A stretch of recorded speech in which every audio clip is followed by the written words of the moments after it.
Hey guys, welcome back to Switch and Click. This is Betty, and today we're going to decide which one of the 3 Redragon mechanical keyboards is worth it.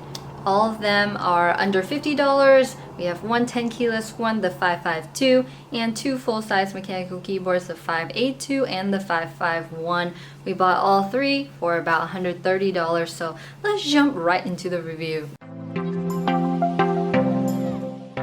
Alright, if you're new here, we are Switch and Click, and we dive deep into mechanical keyboards and provide straightforward and honest reviews regarding mechanical keyboards only.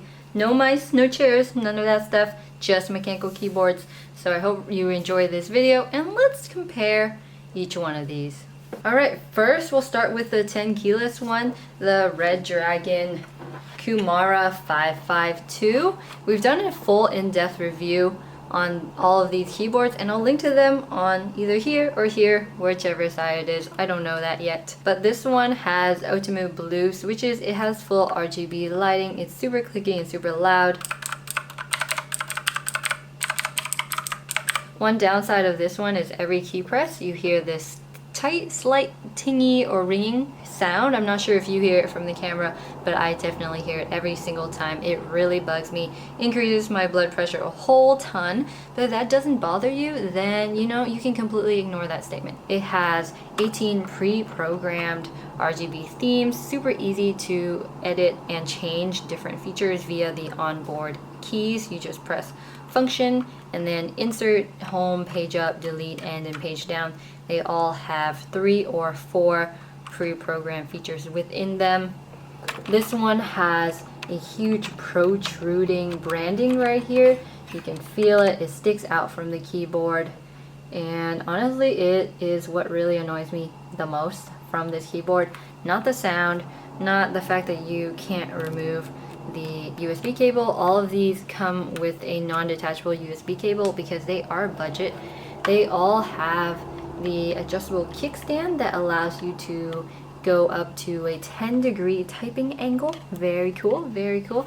And they all have a function row with different secondary functions for media, opening up your internet, opening up your calculator, your email, things like that. The keycaps on this one are very gamer oriented, and if you're into that, that's fine. I personally am not, but I'm also not into blue clicky switches. And honestly, it's not a bad keyboard. It costs about $35 on Amazon. We'll link to all 3 down below if you're interested. This one is $35. So very cheap, very affordable, pretty good. Only 2 complaints: the branding protrudes and then the tingy from the switches. Alright, let's move on to the next clicky one, and then we'll do the linear one last.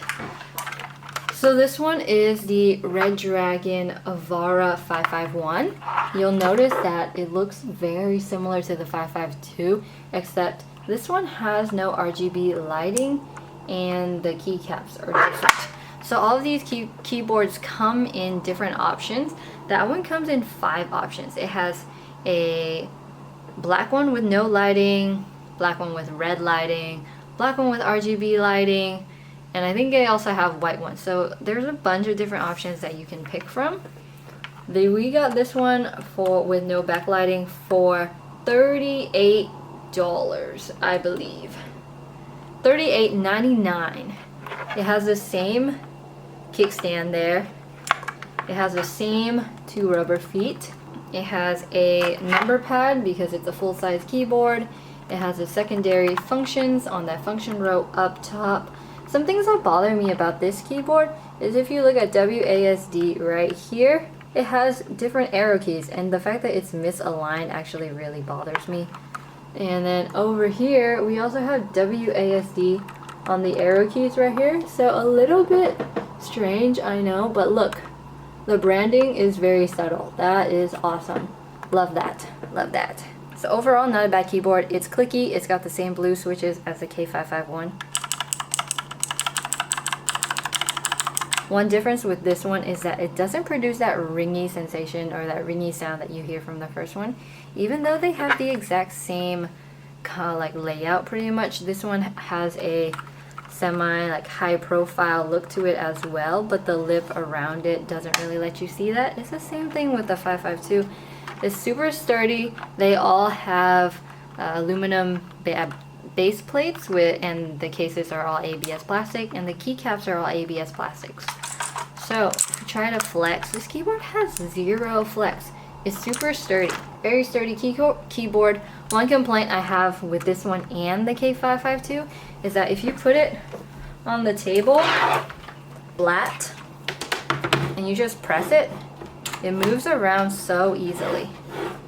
It just doesn't stick at all. Just a slip and slide. But when you put the kickstands on, then it is a little bit better. It's more sturdy. Alright, and the last one we got is the Redragon Surara K582. It's a full-size mechanical keyboard. It's got RGB backlighting. If you want to see all the lighting modes, we'll link to that video at the end and down below and on the side and wherever we can as well. But this is a linear switch keyboard. It's got no tactile bump and it's quite quiet as well.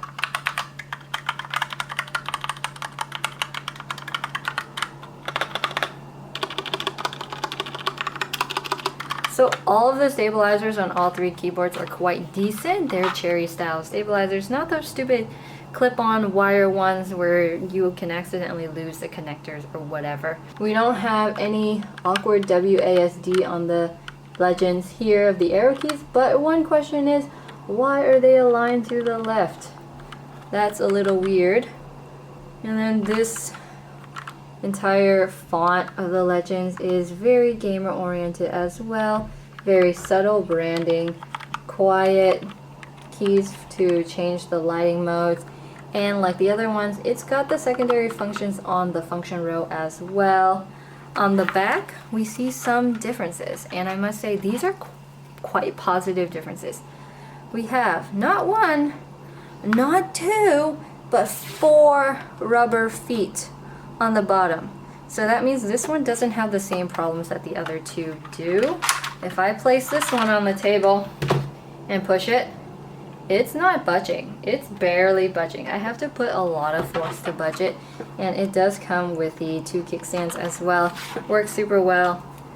They all have the cable management here just to take care of your cable if you're traveling with your keyboard. It's not exactly compact, so not a great travel companion. This one is different than the other ones in terms of styling. It doesn't have that lip that goes up, but also it doesn't have that high profile design either. We have a top plate right here that pretty much covers every key, and one positive thing about that is that things aren't really going to get under your keycaps or into your switches, but you can definitely accumulate a lot of dust and stuff underneath.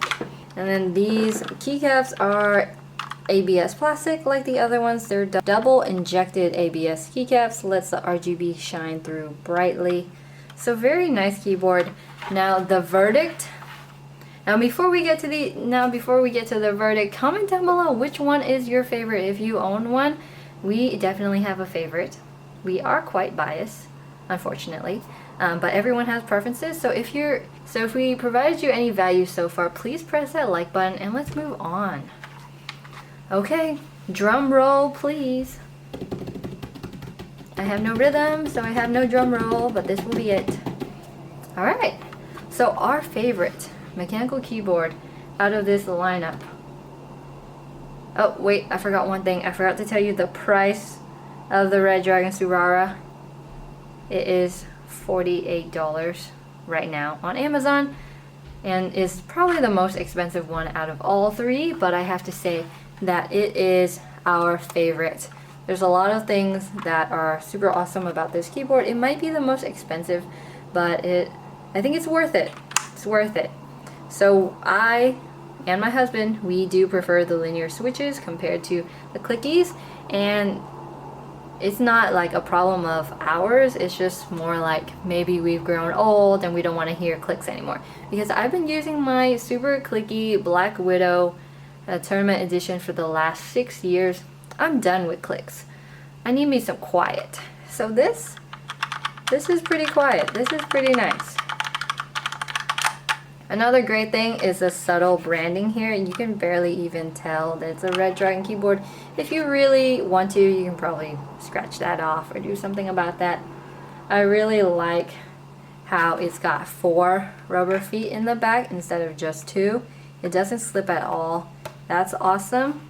And then the RGB lighting on this is pretty nice as well. I mean, it's the same as that other one, but the fact that it's under $50 has linear switches that are pretty high quality, has those rubber feet, has those kickstands, and RGB lighting, and still under $50. Highly recommend this one.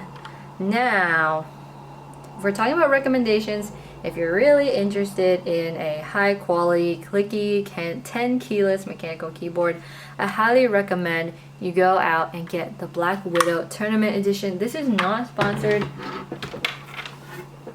I have had this bad boy for over 6 years, and he still performs super strong. No tings, super sturdy, despite having an all plastic build.